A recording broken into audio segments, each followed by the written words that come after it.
Ma vidéo, elle n'aura aucun sens. Je suis désolée déjà parce que dans ma tête, ça n'a aucun sens, ma vie. Dis bonsoir, ma vie. Je vous présente Pam, mon fils. Il a 3 mois et c'est mon petit chaton d'amour. On se retrouve ce soir. Il est actuellement bientôt 23h pour une petite vidéo parce que ça fait genre depuis le mois de décembre que j'ai rien sorti alors que j'avais dit que je voulais faire des vidéos cette année et que ça devait être une de mes priorités parce que en fait j'aime bien parler déjà pour commencer. Je suis une pipelette, genre j'ai toujours un truc à raconter. Il se passe des trucs plus ou moins rocambolesques dans ma vie aussi. Genre des fois je suis là en mode est-ce que je suis dans un drama ? Finalement non, je suis plutôt dans un trauma.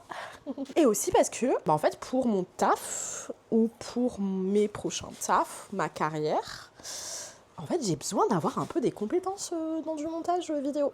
Donc à la base, cette chaîne YouTube, c'était pour que je puisse étudier un peu genre les tendances, voir ce qui fonctionnait, ce qui ne fonctionnait pas, et aussi m'entraîner parce que on n'arrive à maîtriser quelque chose que quand on s'entraîne, selon moi. Anyway, ce soir, on se retrouve pour un petit chit-chat de mon année, même si on n'est qu'au mois d'août, mais en fait il s'est passé tellement de trucs cette année que j'ai besoin de faire un bilan, et aussi parce que en fait j'ai des trucs que je dois trier depuis, je pense que j'ai cet appart depuis vraiment 2 ans, et je le fais pas parce que je suis pas flemmarde, j'ai juste un problème d'attention et de priorisation, mais ça c'est aussi un sujet dont on va parler, donc je le fais jamais. Donc là je me suis dit, chit-chat, tri de trucs qu'on garde et qu'on garde pas, quoi. Anyway, en vrai, je suis un peu contente de cette année parce que j'avais pris des résolutions que j'ai suivies, pas toutes, mais c'est pas que c'est pas grave, mais en vrai l'année elle est pas finie, et aussi mes stars, mes vies, et aussi j'ai dû prioriser des sujets parce qu'en fait, on peut pas tout faire. Hein. Je travaille, j'ai un CDI et juste ce CDI-là, je commence à 8h. Du coup, je pars de chez moi genre à 7h30 et j'arrive chez moi, il est genre 17h30. Donc en fait, j'ai juste pas le temps, souvent, de travailler sur ça parce que aussi... Depuis le 1er janvier, j'ai lancé mon entreprise. Je suis en auto-entreprise. Je suis freelance et je fais du consulting en marketing pour aider les petites boîtes à... En fait, je fais des audits pour que ça aille mieux. J'aime trop ça, genre... Je l'ai acheté quand je suis rentrée chez WAM. C'est trop mimi. Je sais pas si mon chat il voudrait jouer avec. Autre sujet. Bref, j'ai pas su cette année réussir à gérer mon planning et à faire que je trouvais du temps pour les activités que j'avais prévu de faire en fait. Et ça me rend un peu triste parce que cette année j'avais prévu à la base de faire beaucoup de choses, de visiter plein de pays et tout, etc., de voir mes potes, et au final en fait ça ne s'est pas fait, et je sais que potentiellement sur certains trucs j'aurais pu prendre le temps de le faire, mais je l'ai pas fait parce que aussi je suis quelqu'un de hyper timide, genre j'aime pas déranger les gens, donc je me suis dit que si je contactais certains de mes amis qui avaient qui, pour le contexte, j'ai 2 potes dans ma ville. Voilà, j'ai 2 potes dans ma ville. Tous mes amis que je me suis fait en études supérieures ou depuis que je suis en métropole, en fait, ils ne vivent plus dans la même ville que moi. Ce qui fait que, en fait, on ne se voit pas. J'ai des personnes que je vois vraiment, je pense 1 fois par an. Et encore, je suis giga gentille, genre... Il y a des gens, je les ai pas vus, limite ils sont parents depuis. Bref, et un de mes trucs de cette année, c'était que je m'étais dit que je voulais vraiment prendre plus de temps pour pouvoir aller voir mes amis. Parce que j'ai grandi dans une famille où soit il y avait toujours des gens chez moi, sinon on allait toujours chez les gens. Du coup, j'ai pas forcément l'habitude de rester toute seule. En soi, je peux rester toute seule, parce que tu vois, je vis toute seule, quoi. Mais j'aime bien, j'aime bien accueillir des gens chez moi, j'aime bien préparer à manger pour eux. J'aime bien avoir des gens, quoi. J'ai sociabiliser, genre. Mais je trouve ça hyper dur de se faire des amis quand on n'est plus dans les études.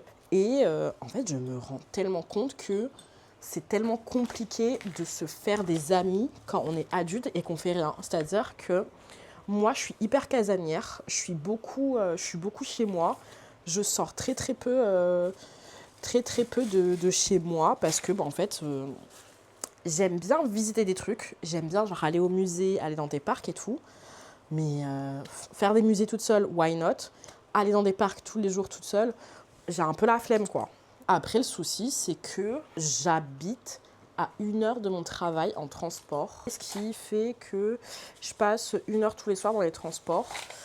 Et à la base, je voulais optimiser ce temps-là pour pouvoir faire des activités que je pouvais pas faire. En fait, un souci que j'ai depuis très longtemps et à la base, je faisais genre que ça ne me touchait pas et que ça n'avait aucun impact sur ma vie, mais maintenant ça a beaucoup d'impact. C'est que, en fait, je suis quelqu'un qui suis motivée, mais durant un laps de temps qui est très court. C'est-à-dire que j'ai envie de faire un truc, je le fais, allez, 1 semaine, 2 semaines, après je suis là en mode, j'ai plus envie de le faire et je me rends de plus en plus compte que j'ai beaucoup de mal avec les activités qui font que j'aurai une récompense mais qui n'est pas immédiate et qui sera dans un laps de temps plus ou moins long ou moins long. Et j'arrive pas à rester du coup motivée si je sais que la récompense elle sera dans un long moment, ce qui fait que je commence beaucoup de choses en même temps aussi parce que j'ai 30 000 idées à la fois, mais que au final généralement je ne les termine jamais. Il y a un sujet qui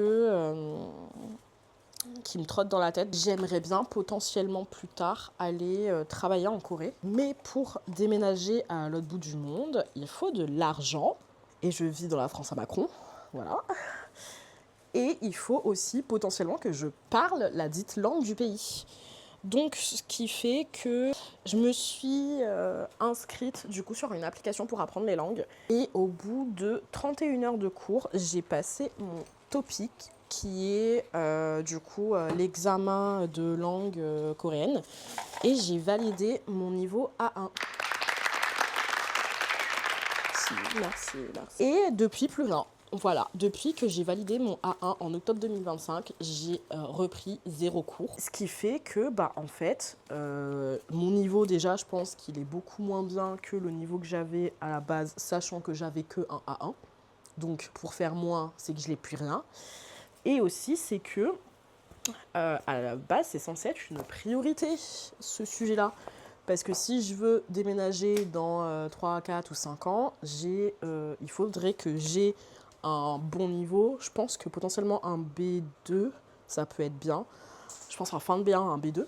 Mais si je ne travaille pas, si je ne me mets pas à fond dans ce domaine-là, je pourrais jamais l'avoir. Et une des raisons qui fait que je n'ai pas repris les cours, c'est que ma prof, du coup, c'était des cours en anglais par une coréenne du coup qui vivait directement en Corée, et en fait les horaires qui lui restaient c'était soit genre de 2 heures à 4 heures du matin la semaine, ou sinon le dimanche matin à 5 heures. Ça m'a beaucoup du coup démotivée dans le sens où je me suis dit que là actuellement je dois vraiment avoir un niveau de merde et que je ne saurais pas par où commencer pour retrouver un bon niveau.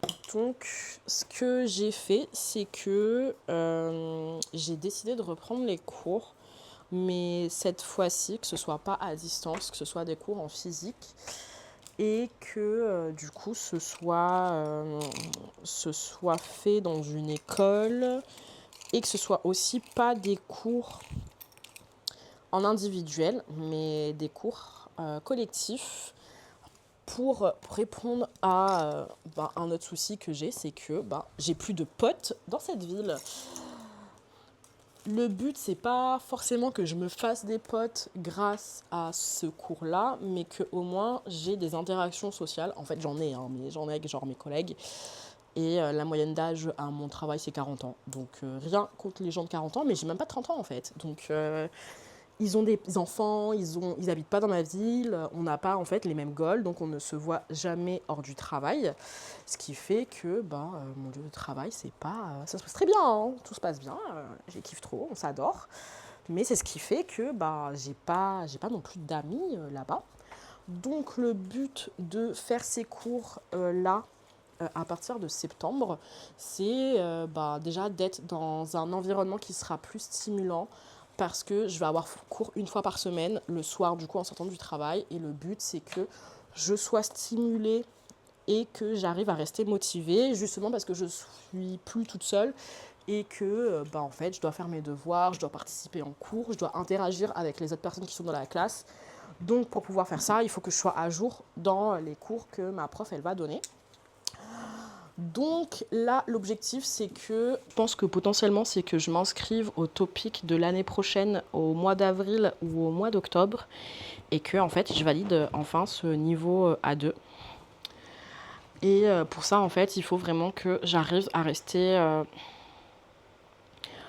disciplinée toute l'année sur ce sujet-là, et que, en fait, j'arrive à trouver une façon d'apprendre et une façon d'interagir avec la langue qui fait que je reste motivée durant toute l'année et que en fait, je me dise pas au bout d'un mois que j'arrive plus à suivre le rythme et que j'arrive plus du coup à trouver du temps.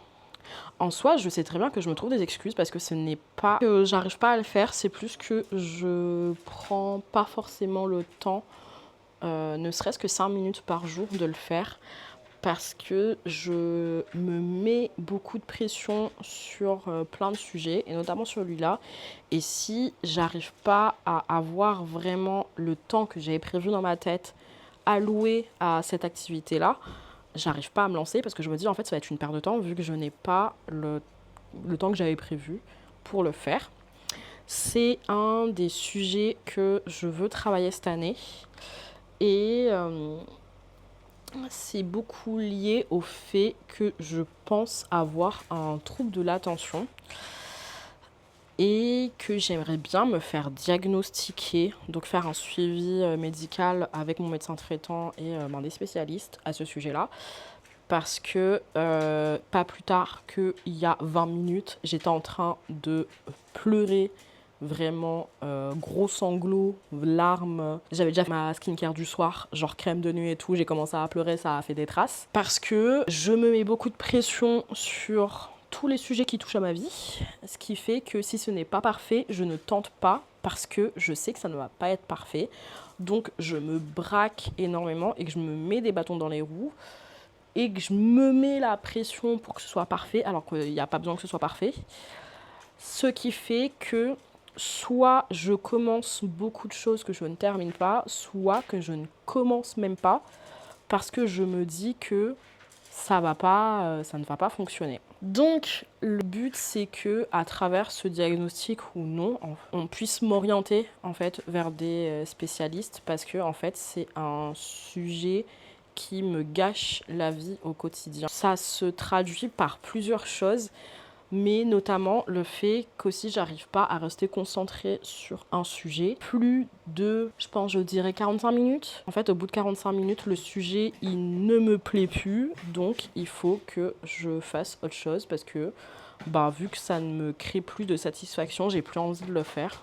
Alors que la vie ne fonctionne pas comme ça. Quand je suis chez moi et que je dois faire un truc, c'est dur, hein. Genre vraiment, ça en est au point où potentiellement parfois pour faire ma vaisselle ou pour étendre mon linge, il faut que j'appelle mes amis pour qu'ils soient au téléphone avec moi et qu'on discute pour que je le fasse, parce que sinon je vais jamais le faire. Parce que j'ai pas de distraction à côté qui fait que j'ai envie de le faire, quoi. Donc ça va être un gros sujet sur le reste de l'année et l'année prochaine, potentiellement en fonction de comment j'arrive à avoir des rendez-vous. Mais pouvoir travailler sur ça, ça va faire que j'espère en tout cas pouvoir rester concentrée et motivée plus longtemps sur plein de sujets qui me tiennent à cœur, comme l'apprentissage du coréen, comme la freelance à côté de mon travail, comme la création de contenu, parce que aussi, comme je le disais en début de vidéo,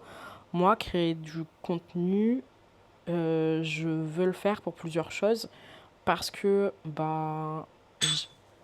il m'a fait si peur, mon chat. Parce que j'ai envie du coup de partager ma vie. Putain, ça fait très meuf qui se la pète quand tu le dis comme ça. Mais plus dans le sens où j'ai un peu envie de documenter ma vie, sachant que j'approche bientôt de la trentaine et que je sais que le temps il passe vite et que j'ai pas envie dans 20 ans de regarder en arrière et d'avoir aucun souvenir de ma vie. Certes, il y a les photos, mais je trouve que c'est pas pareil. Donc le but aussi de cette chaîne YouTube, c'est que je puisse pouvoir me remémorer des temps toute seule, des temps avec mes amis, avec ma famille, etc. Et aussi parce que j'adore filmer. J'adore parler, j'ai toujours un truc à raconter. Bref, le but c'est que ma chaîne elle soit un peu messy, genre. Elle soit un peu genre en bordel, un peu comme moi, un peu comme ma vie. Parce que actuellement, je sais pas ce que je veux faire de ma vie, je sais ce que je veux faire, mais je sais pas comment y arriver. J'espère que vous avez apprécié cette vidéo où je me plains de ma vie, parce que moi, ça m'a fait énormément de bien. Et on se dit à très bientôt pour des nouvelles aventures. Bisous!